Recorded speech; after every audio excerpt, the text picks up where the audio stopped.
my name is Donna and I am an OpenSciEd teacher. Today we're going to be going into lesson 1, which is the anchoring phenomenon lesson for the B.2 unit, where students are introduced to the puzzling phenomenon of zombie fires. The students are hooked from the beginning in this lesson, and in today's video, I'm going to go over the lesson at a glance, key moments, and some management tips and tricks to help make it successful. Let's take a look at the lesson at a glance and see what we're working with. So today's lesson, as I mentioned, is a anchoring phenomenon. It will take 3 days. Material preparation is pretty short at only 20 minutes. This is not a hands-on investigation, but it will require the students to have their devices. When we look at the lesson at a glance, we can see that there are 3 sense-making loops. So let's dive into those in more detail.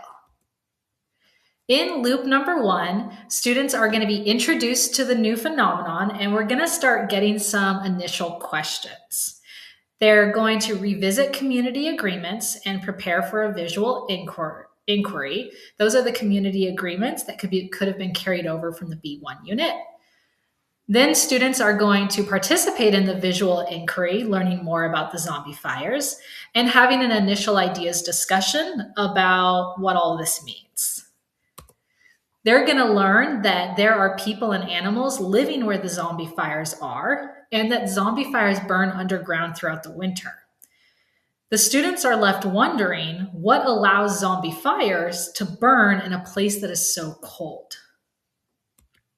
In the second loop, the students are going to brainstorm related phenomena. A lot of them are going to connect to previous units like the B1 unit with the wildebeest and the Serengeti.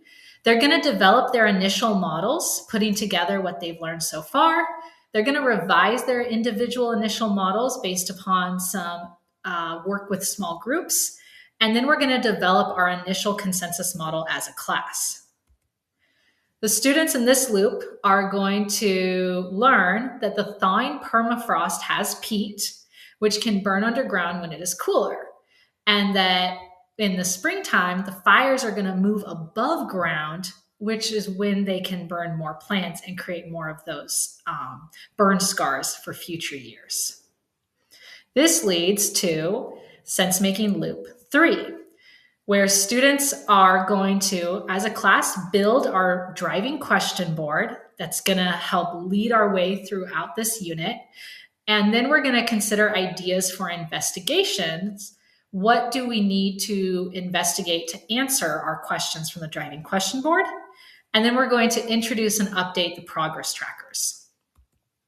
Students are going to have a lot of wonderings in this loop with that driving question board. We're going to figure out that there are a lot of questions about the interactions between fire, smoke, and living organisms, which leads us to continue to question what allows zombie fires to burn underground, because that was really surprising. What we figure out in this lesson, that zombie fires are burning under ice in the winter and they move above ground in the springtime, and that zombie fires are becoming more common. And finally, we're going to get introduced to peat, and we're going to learn that peat is burning in the thawing permafrost, and burning peat releases lots of carbon into the air. Let's look at some of the key moments for this lesson. We're going to start with part 1, which is navigating the new phenomenon. We're going to introduce the new phenomenon with some pictures of burn scars. This is usually when my students get very excited and immediately they're like, wait, are we talking about fire? And then I'm like, yes, we are, but we're going to talk about it in a constructive way. We locate where the Arctic is and which countries are in the region, and we start to record our initial questions. The big one, how can fires burn in a place that is so cold? In part 3, this is when students are going to be completing the visual inquiry on zombie fires. They're going to get introduced to all the different types of animals, plants, and people that call the Arctic home. A lot of times my students think that the Arctic is a desolate place, that there isn't a lot of life. And this visual inquiry is really important to help break down that misperception. We're going to support students in connecting that the increase in atmospheric CO2 levels is probably connected to the increase in the zombie fires. In part 8, we're going to develop our initial models. We identify what is part of the zombie fire system, and we put into our initial model the relationships between the fire, animals, plants, people, and what fires are producing, and then where that can go. A lot of my students will talk about smoke spreading from the fires. A lot of the students in my area have experience with wildfires, and so we kind of tap into some of that prior knowledge. The students are going to share in part 9 in small groups their initial model using a talking stick protocol.